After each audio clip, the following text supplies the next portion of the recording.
Hello, I'm David. Hi, I'm Julie. Now we're going to do a lightning review of Zombie Kittens, which can be combined with Exploding Kittens, but it's also a standalone game for ages 7 and up, 2 to 5 players, and it takes about 15 minutes to play.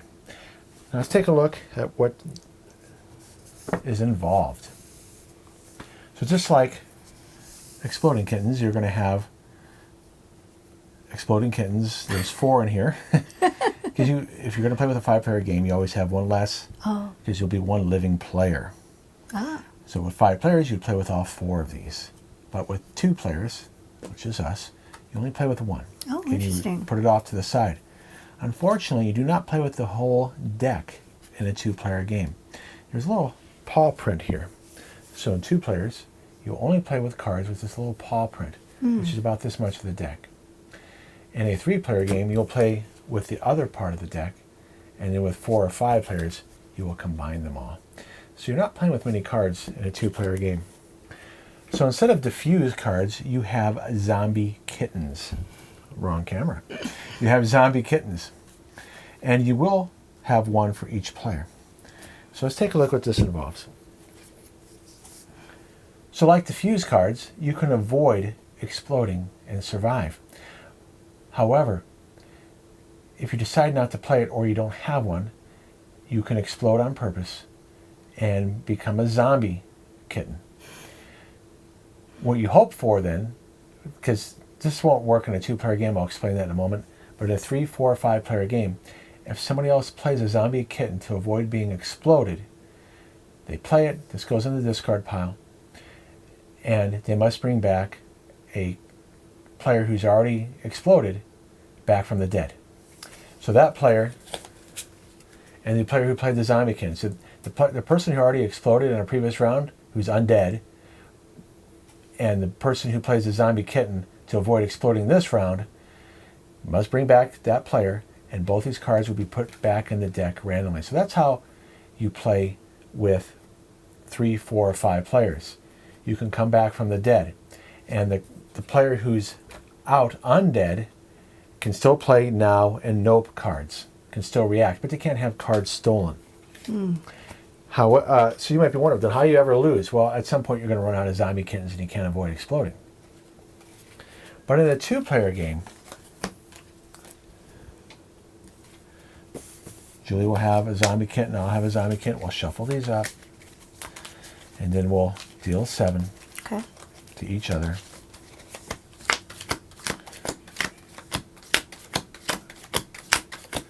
See how much is left? Not very much. Not very many cards.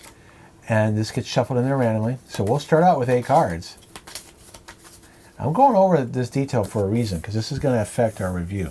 And now we add our zombie kitten.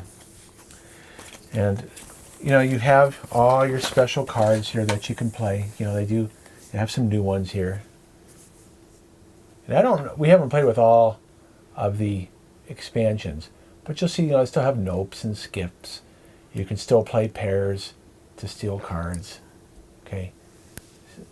So some of these are duplicates, some of them are new. So we keep on playing until, remember in the game, you don't have to play a card, but you do have to draw. So without going into details with all the cards do, say I don't play, I draw a card. Okay, I already exploded. And I play the zombie kitten to avoid it, and I put it back in the deck randomly.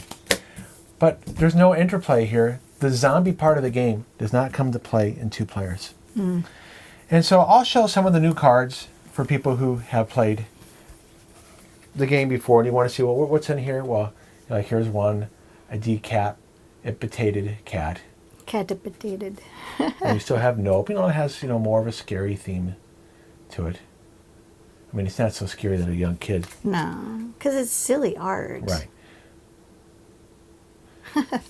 So I didn't even know I was going to, have to use my zombie kitten. But in a 2-player game, it doesn't matter. Yeah. In a 3, 4, or 5-player game, it could matter. I'd be out. If I don't use my zombie kitten, I could be undead and hope that then somebody would bring me back when they avoid it. Right. So again, I just wanted to show some of the cards so you see what this set is if you want to combine it with your regular Exploding Kittens, or you're interested in this in a 3, 4, or 5 player game.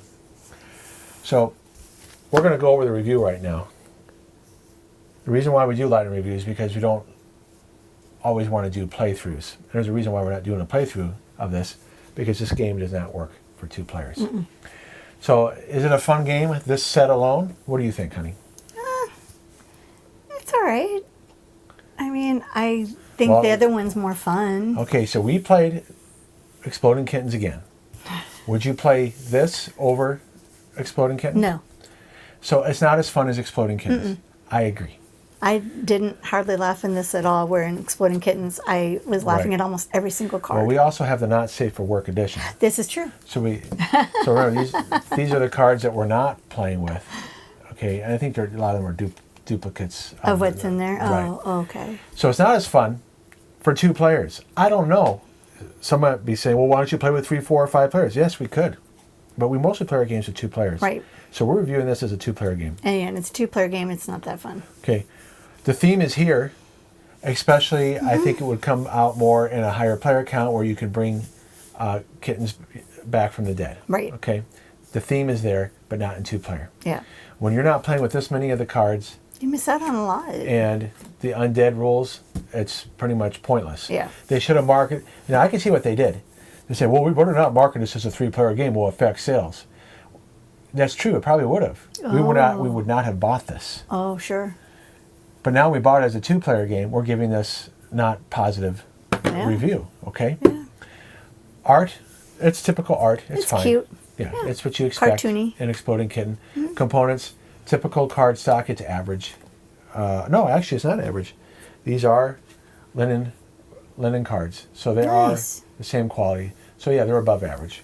Yep. That means there's a foil stamp on there, if you can see that in the light, that holds up to more frequent plays. Gotcha.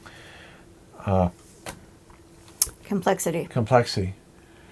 It can be a little more complicated to handle this part. Being dead, coming back to life. So it does add a little bit layer of complexity there of how that stuff triggers. But if you can handle Exploding Kittens, this extra rule shouldn't trip you up too much. True. And if you're a gamer, you'll be fine. Yep. Playing time, it's too fast with 2 players. Really no point. Oh, yeah. This is not fun playing with 2 players. Nope. It'd be over. You saw it. It'd be over in about 5 minutes. Yeah. Age and audience, 7 and up. I don't know. There's enough reading here. With an adult, sure. An adult can help a kid, but will a kid who's in 2nd grade, beginning 3rd grade, or end of 2nd grade, will they be able to read this? If they're a child that is an independent reader, I think they could. Oh, heck yeah. But more than likely, they're going to have to play with an adult and ask their parent, what does this do? And that's okay. Or play in teams. Complexity-wise, it's not hard for a child that age to handle Right. with help. Okay? Yep. Design and mechanics. Well, the design doesn't work as a 2-player game. It's broken. True. It doesn't. It's not worth it. Nope. What it's advertising to do does not work with 2 players. Right. So it's a poor design in that regard. Learning the rules. They do a good job with the rule book. They include a good reference guide here. Oh, they did. So the rule book's fine. Nothing wrong with it. Yeah. Oh, it They ripped a do little. it. Yeah, I know. Oh, gosh. It ripped right away when I opened it. Oh, darn. But that's what happens when you fold paper that thick sure. that many times. It doesn't hold up. Educational merit. Well, I wouldn't play this in the classroom. Oh, heck no. The theme is too dark. Oh, very. Yeah. Could you use it in a homeschooling situation and I don't know. and teach logical mathematical stuff? Sure. You could teach. There's no really math involved. There's strategy. Uno has more educational merit because you'd be adding points. And Uno wouldn't be so dark either. No. So it's low on that regard. Yeah. I mean, you could teach some strategy. But in terms of, I can tie this into a lesson? No. So that is Zombie Kittens. How would we rate it? Oh, man. I would say bad as a 2-player game. I won't play this again as a 2-player. Correct. I think I wouldn't mind trying it with more people. Maybe it might go up as a bigger group, but for just you and me, nope. Yeah, I likely won't play this again. I would say a 3 will not play this again as a 2-player game. Maybe we need to try it with 3, 4, or 5 players, and that would change the rating. And would we consider maybe combining this with Exploding Kittens as a 2-player game? I don't think it would be worth it. Is it really worth adding just these few cards No, to play with 2 players? I don't think so. So as an expansion set, no, because the theme of coming back to life isn't there. Right. So even with regard to that, it would still, even as a mini expansion, as a 2-player game for the regular edition, would be a 3 as well. Yeah. So maybe someday we'll play it with more players. We'll try. We'll try. It might change the rating, but as a 2-player game, don't bother. Don't bother. All right, so thanks for watching. Thanks, guys. See you next video. All right, bye-bye. Bye.